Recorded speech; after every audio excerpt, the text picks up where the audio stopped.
అందరికీ నమస్కారం అండి. దేవుడికి ఇష్టమైన పూలేంటో తెలుసుకుందాం. హైంస ప్రథమం పుష్పం, పుష్పమింద్రియ నిగ్రహ, సర్వభూతదయా పుష్పం, క్షమా పుష్పం విశేషతః, శాంతి పుష్పం తపః పుష్పం, ధ్యాన పుష్పం తదైవ చ, సత్యమష్టవిధం పుష్పం విష్ణోః ప్రీతికరం భవేత్. ఏ ప్రాణికి మానసికంగా బాధ కలిగించకుండా ఉండడమే దేవునికి సమర్పించే ప్రథమ పుష్పం హైంస పుష్పం. చేతులు, కాళ్ళు మొదలైన కర్మేంద్రియాలను అదుపులో ఉంచుకోవడమే దేవునికి అందించాల్సిన రెండో పుష్పం ఇంద్రియ నిగ్రహం. కష్టాల్లో, బాధలో ఉన్న వారి బాధను తొలగించడానికి చేసేదే దయ. ఇది దేవునికి అర్పించే మూడో పుష్పం దయ.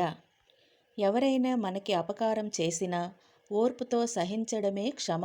ఇది దేవునికి సమర్పించే నాలుగవ పుష్పం క్షమ. ఇష్ట దైవాన్ని నిరంతరం మనసులో తలుచుకుంటూ ఆయన మీదే మనసు లగ్నం చేయడం.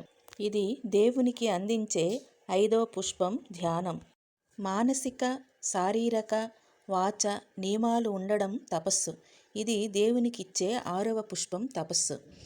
పరమాత్మ గురించి సరైన తెలివితో ఉండడమే జ్ఞానం. ఇది దేవునికి అర్పించాల్సిన ఏడవ పుష్పం జ్ఞానం. ఇతరులకు బాధ కలగకుండా నిజాన్ని చెప్పడమే సత్యం. ఇది దేవునికి అలంకరించాల్సిన ఎనిమిదవ పుష్పం సత్యం. విన్నారుగా ఫ్రెండ్స్. హైంస పుష్పం, ఇంద్రియ నిగ్రహం, దయ, క్షమ, ధ్యానం, తపస్సు, జ్ఞానం, సత్యం. ఈ 8 పుష్పాలంటే దేవునికి చాలా ప్రియమైన పుష్పాలు.